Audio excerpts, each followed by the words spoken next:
नमस्कार विद्यार्थी मित्रांनो, आज आपण इयत्ता 7वीच्या विज्ञान विषयातील पाठ क्रमांक 10 आपत्ती व्यवस्थापन हा बघणार आहोत.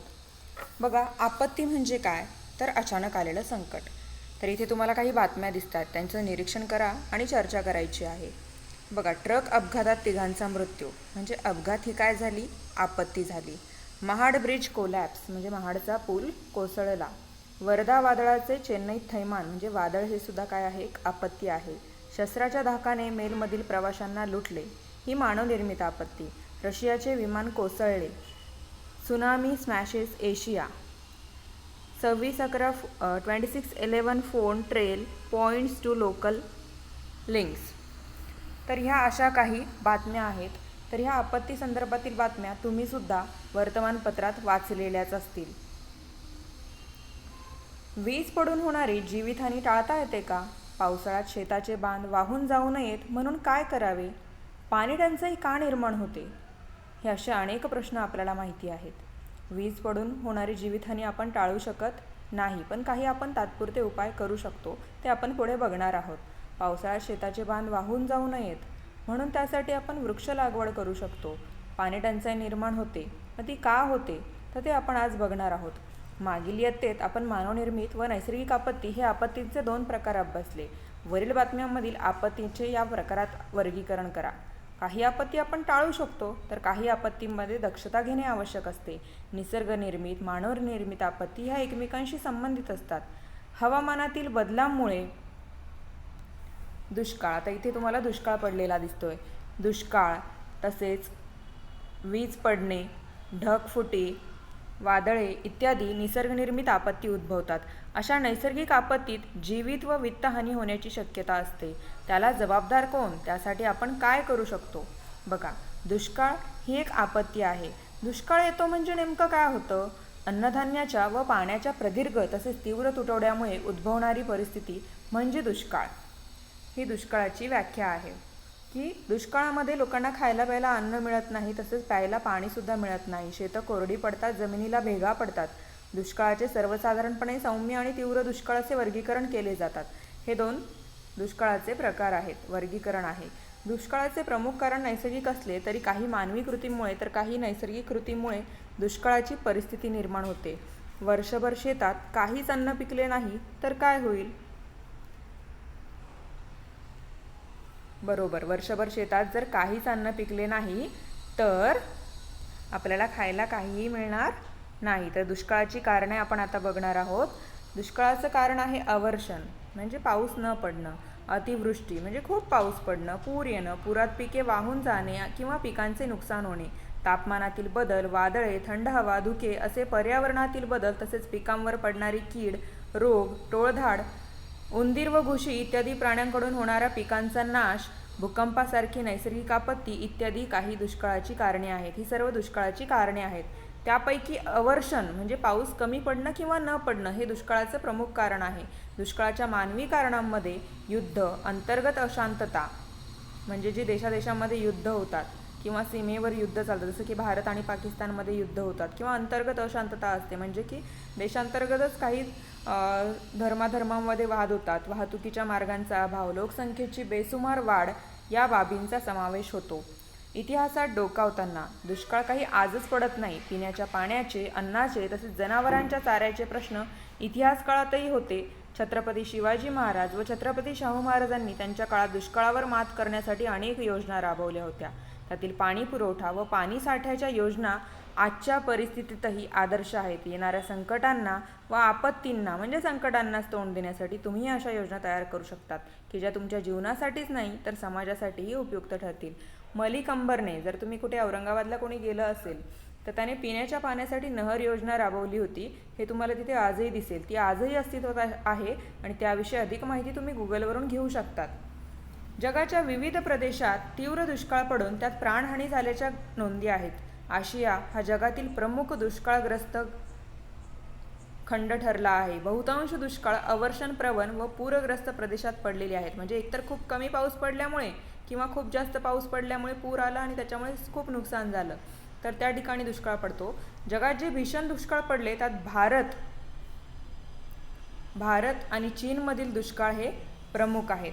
मग आपण दुष्काळाला जबाबदार आहोत का? तर हो, आपण सुद्धा दुष्काळाला जबाबदार आहोत. पर्जन्यमान आणि लोकसंख्या यांचा समतोल बिघडल्याने पाण्याचा तुटवडा वाढत आहे.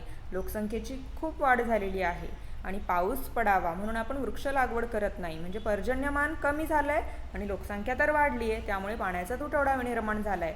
हरित क्रांतीमुळे अन्नधान्य उत्पादनात प्रचंड वाढ झाली असली तरी रासायनिक खते, जंतुनाशके, तणनाशके यांच्या वापरामुळे पर्यावरणाचे संतुलन नष्ट झाले आहे. त्यानंतर अमर्याद पाणी उपसा करणे म्हणजे जमिनीतून खूप विहिरी खोदणे किंवा बोरवेल खोदणे, त्याच्यामुळे जमिनीतून खूप पाणी बाहेर काढतो आपण. जमिनीची धूप होणे आणि पाण्याचा गैरवापर करणे. जमिनीची धूप होणं म्हणजे काय की मातीचा वरचा जो सुपीक स्तर असतो तो वाऱ्याबरोबर किंवा अतिपावसामुळे वाहून जातो, त्याला जमिनीची धूप होणं म्हणतात. माझा सुपीक थर जर वाहून गेला तर तिथे पिकं येत नाही. आणि पाण्याचा गैरवापर करणे हे सगळे दुष्काळाची कारणं आहेत. दुष्काळाची तीव्रता कमी करण्यासाठी मग आपण काय करू शकतो? तर पाण्याचा नियोजनपूर्वक वापर व पाण्याचा पुनर्वापर करणं. म्हणजे आपण गरजेपुरतंच पाणी वापरायचं. प्यायचं पाणी तर खूप जपून वापरलं पाहिजे. स्थानिक पातळीवर जलसंधारणाचे योग्य नियोजन करणं, मोठ्या प्रमाणात वृक्ष लागवड करणं, तसेच वृक्षतोड थांबवणं आणि हवामानातील बदलांचा अंदाज घेऊन नियोजनात बदल करणं. नको दुष्काळ, नको जमिनीची धूप, झाडे लावा खूप खूप, अशी या प्रकारची विविध घोषवाक्य तुम्ही सुद्धा तयार करून जेव्हा आपली प्रभात फेरी असेल तर त्यावेळी तुम्ही असे वाक्य वापरू शकता. त्याला घोषवाक्य असं म्हणतात.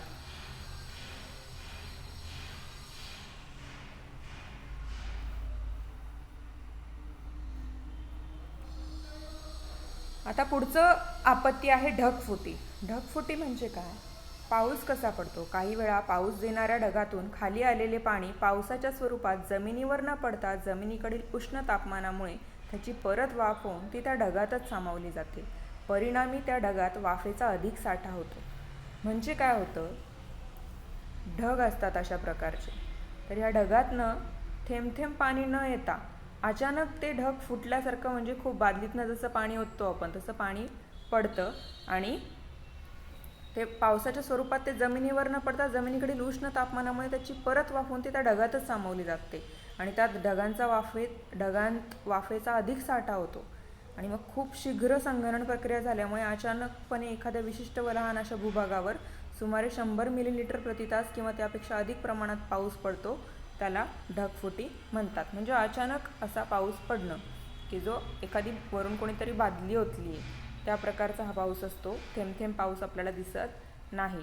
तर 6 ऑगस्ट 2010 रोजी ढगफुटी लडाखमधील लेह येथे झाली होती. 26 जुलै 2005 रोजी मुंबईमध्ये झालेली ढगफुटीची घटना ही सर्वांच्या लक्षात राहील अशी विलक्षण होती. त्या दिवशी 8 ते 10 तासांमध्ये 950 मिलीलिटर म्हणजे 37 इंच इतका पाऊस पडला होता आणि संपूर्ण मुंबई पाण्यात गेली होती, म्हणजे जलमय झाली होती. आता खूप जोराचा पाऊस पडताना डोंगराच्या पायथ्याशी का थांबू नये बरं? अगदी बरोबर, खूप जोराचा पाऊस पडत असताना डोंगरावरचे मोठे मोठे दगड किंवा दरडी कोसळण्याची शक्यता असते, म्हणून डोंगराच्या पायथ्याशी थांबू नये. नंतर पुढची आपत्ती आहे महापूर. महापुरालाच फ्लड असे म्हणतात. आता महापूर म्हणजे काय? महापुराचे परिणाम काय हे आपण मागच्या इयत्तेत बघितलेलं आहे की नदीपात्रापेक्षा जेव्हा पाणी जास्त होते तेव्हा नदीपात्रातलं पाणी बाहेर येतं आणि त्याला आपण पूर येणं असं म्हणतो.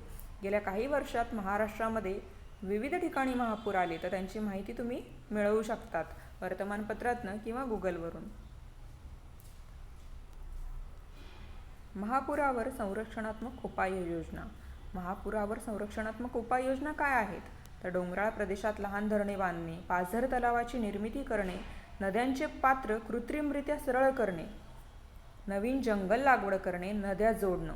आता यासाठी कोण कोण काय काय करतं बरं? भारत सरकारने राष्ट्रीय पूर आयोगाची स्थापना 1976 साली केलेली आहे. पूर नियंत्रणासाठी विशेष प्रयत्न या आयोगामार्फत. कोणता आयोग? राष्ट्रीय पूर आयोग. पूर नियंत्रणासाठी विशेष प्रयत्न केले जातात. राष्ट्रीय स्तरापासून ते गाव पातळीपर्यंत पूर नियंत्रणासंदर्भात आराखडा तयार केलेला असतो आणि या आराखड्यामुळे मोठ्या प्रमाणावर वित्त व जीवितहानी टाळता येते. वीज पडणे ही पुढची आपत्ती आहे. तुम्ही अशा घटना अनेक वेळा वर्तमानपत्रात किंवा खऱ्या सुद्धा ऐकलेल्या असतील की आकाशात चमकणारी वीज तुम्ही पाहिली आहे का आणि कधी? वीज निर्माण कशी होते? स्थितिक विद्युत या पाठामध्ये आपण वीज कशी तयार होते हे पाहिली आहे. तुम्ही वीज निर्मिती व वीज पडणे याविषयी माहिती घेतली आहे आणि या पाठात आपण विजेची आणखी काही वैशिष्ट्ये आणि विजेपासून म्हणजे ती वीज जर पडणार असेल तर त्याच्यापासून आपण स्वतःचा बचाव कसा करायचा ते आपण आज बघणार आहोत. बघा, विजेचे तापमान हे सूर्यापेक्षाही प्रखर असतं. म्हणजे सूर्याचं जितकं तापमान आहे, सूर्य सगळ्यात उष्णतेचा ऊर्जेचा स्रोत हे आपल्याला माहिती आहे, पण ह्या विजेचं तापमान त्या सूर्यापेक्षाही जास्त असतं. म्हणूनच जेव्हा ही वीज एखाद्या झाडावर किंवा प्राण्यावर पडते तेव्हा त्याचा कोळसा होतो. सर्वच विजा जमिनीवर पडत नाही. 95% विजा आकाशातच असतात. बघा, हे लक्षात ठेवा, 95% विजा या आकाशातच असतात. फक्त 5% विजा जमिनीपर्यंत पोहोचतात. विजा एकाच ढगामध्ये किंवा 2 ढगात किंवा ढग आणि जमिनी दरम्यान निर्माण होऊ शकतात. वातावरणात दर सेकंदाला 40 विजा चमकतात. विजेमुळे निर्माण होणारे तापमान हे सूर्याच्या तापमानापेक्षा जास्त असते. एवढ्या मोठ्या तापमानामुळे प्रचंड दाबाखाली अचानक आलेली हवा अचानक प्रसरण पावते आणि मोठा कडाडण्याचा आवाज होतो. तुम्हाला माहिती आहे का मुलांनो, खुल्या मैदानात वीज पडण्याचे सर्वाधिक प्रमाण आहे. म्हणजे आपल्याला असं वाटतं की मोकळ्या जागेवर नसेल पडत वीज, पण वीज प्रभावित व्यक्ती मृत्युमुखी पडण्याचे प्रमाण जागतिक स्तरावर कमी असले तरी मृत्यू न ओढवलेल्या लोकांवर विजेचे दीर्घकालीन परिणाम झालेले आहेत. वीज प्रभावित व्यक्तींचा त्वरित इलाज केल्यास त्यांचे प्राण वाचवता येतात. विजेचा आघात झालेल्या ठिकाणाचा अभ्यास केला असता असे लक्षात येते की सर्वात जास्त प्रमाण हे खुल्या मैदानात तर कमी प्रमाण हे झाडाखाली व पाण्याजवळ आहे. नेहमी व्यक्ती एखाद्या उंच ठिकाणी किंवा एखाद्या उंच वस्तूजवळ असताना दुर्घटना घडल्या आहेत. म्हणजे उंच ठिकाणी किंवा उंच वस्तूजवळ दुर्घटना या घडतात आणि झाडाखाली आणि पाण्याजवळ कमी प्रमाणात घडतात. सर्वात जास्त खुल्या मैदानामध्ये विजा पडतात. तर वीज कडाडत असताना आपण काय करायचं की मैदानात झाडाखाली उभं राहायचं नाही, उंच ठिकाणी झाडावर चढायचं नाही, विजेचा खांब, टेलिफोनचा खांब, टॉवर इत्यादींजवळ उभे राहायचं नाही, गाव, शेत, आवार, बाग आणि घर यांच्या भोवतीच्या तारेच्या कंपाऊंडला टेकून उभं राहायचं नाही. दुचाकी वाहन, सायकल, ट्रॅक्टर, नौका यावर जर असाल तर तात्काळ उतरून आपण सुरक्षित ठिकाणी जायचं. एकाच वेळी अधिक व्यक्तींनी एकत्र थांबायचं नाही. 2 व्यक्तींमध्ये अंदाजे 15 फूट अंतर राहील याची काळजी घ्यायची. प्लग जोडलेली विद्युत उपकरणे त्यावेळी आपण वापरायची नाही आणि मोबाईलचा तर आणि दूरध्वनीचा अजिबात वापर करायचा नाही. पायाखाली कोरडे लाकूड, प्लास्टिक, गोणपाट, कोरडा पालापाचोळा ठेवायचा. दोन्ही पाय एकत्र करून गुडघ्यांवर दोन्ही हात ठेवून तळपायांवर बसायचं. पोहणारे, मच्छीमारी करणारे यांनी त्वरित पाण्यातून बाहेर पडायचं. पक्के घर सर्वात सुरक्षित ठिकाण आहे. आपल्या घराच्या आसपास उंच इमारतीवर तडित रक्षक आहे का ही माहिती मिळवा. आवश्यक वाटल्यास आपल्या घरावर तडित रक्षक बसवून घ्या. आता तडित रक्षक म्हणजे काय याची माहिती तुम्ही स्वतः मिळवायची आहे की घरावर हे तडित रक्षक बसवलेलं असतं. मग ते कसं बसवतात याची माहिती तुम्ही गुगलला चेक करायची आहे आणि मला उद्या सांगायची आहे. त्याचप्रमाणे तुम्ही www.ndma.gov.in या संकेतस्थळाला भेट देऊन आपत्ती तसेच आपत्ती व्यवस्थापन संदर्भात माहिती संग्रहित करू शकतात. तर पुढची आपत्ती आहे ज्वालामुखी. बघा, ज्वालामुखी तुम्ही ॲक्च्युअलमध्ये सहसा कोणी बघितलेलंच नसतं. ज्वालामुखी ही सुद्धा काय आहे, एक नैसर्गिक घटना आहे. ती कशामुळे घडते तर पृथ्वीचा अंतर्भाग, आपल्याला माहिती पृथ्वी आतून खूप उष्ण असते, हे आपण भूगोलात शिकलो आहे. भूअंतरंगातून भूपृष्ठावर किंवा भूपृष्ठावर तप्त पदार्थांच्या हालचाली सतत होत असतात. त्यावेळी काही वेळा काय होतं, भूकवचातील घन, द्रव आणि वायू पदार्थ भूकवचाकडे ढकलले जातात आणि हे पदार्थ भूकवचाबाहेर पडून त्यांचा पृष्ठभागावर काय होतो, उद्रेक होतो. म्हणजे अचानकपणे ते अशा पद्धतीने ते एका पृष्ठभागावरनं बाहेर पडतात आणि ते वाहू लागले की असं ते जाळासारखं दिसतं ना, लाल लाल रंगाचं, म्हणून त्याला ज्वालामुखी असं म्हणतात. आता ज्वालामुखीमुळे काय होतं, ज्वालामुखीमुळे शिलारस, बाष्प, उष्ण चिखल, गंधक इत्यादी रासायनिक पदार्थ भूपृष्ठावर येऊन साचतात. त्यामुळे डोंगर व टेकड्या यांची निर्मिती होते. बघा, तुम्ही इथं दिसतंय की ज्वालामुखीची रचना ही एखाद्या टेकडीसारखीच आहे.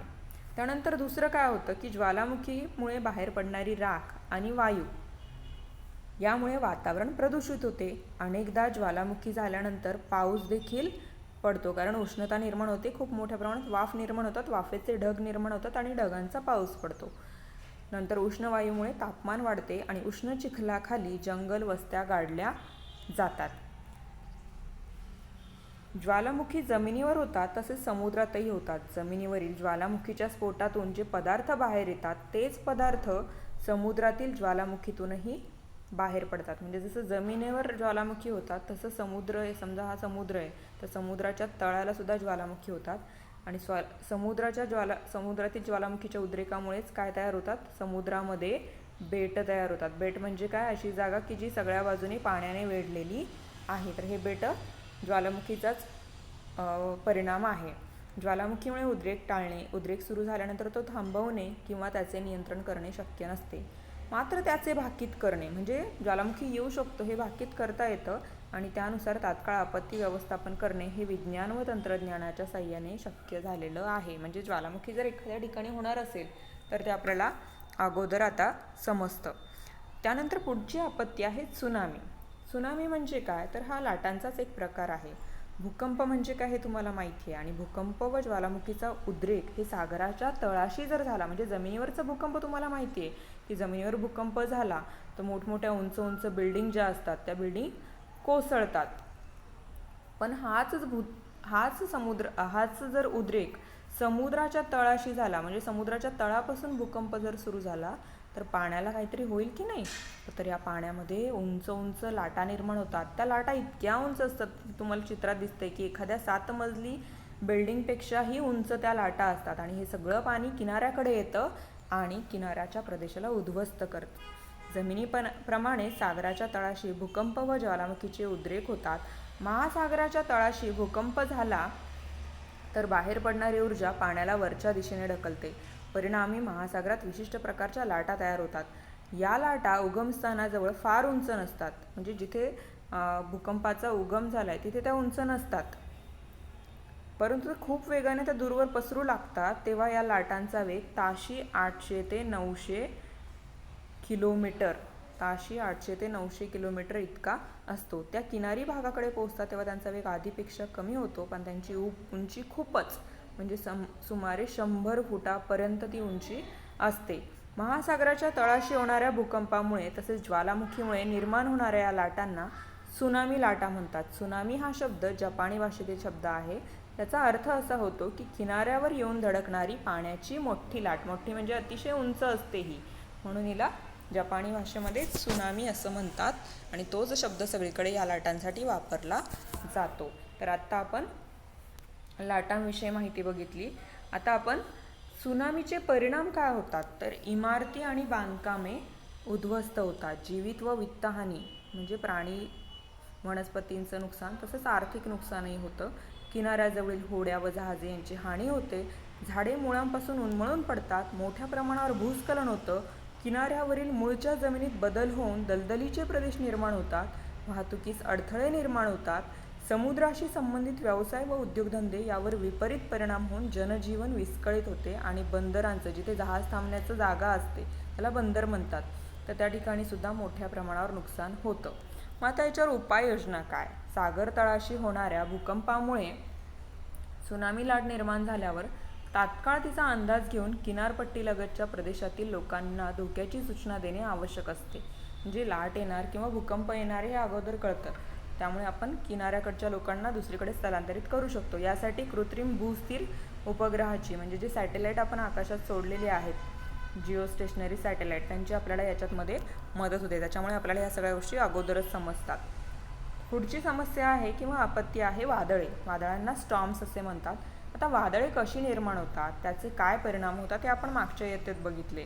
वादळ निर्मिती का होते आणि त्याचे परिणाम काय, आणि वादळात तुम्ही अडकले तर तुम्ही काय कराल, हे सगळं आपण बघितलं आहे. तर लक्षात ठेवा मुलांनो, इमारतीवर पडून नुकसान करू शकणारी झाडे नियमित छाटा व नुकसान टाळा.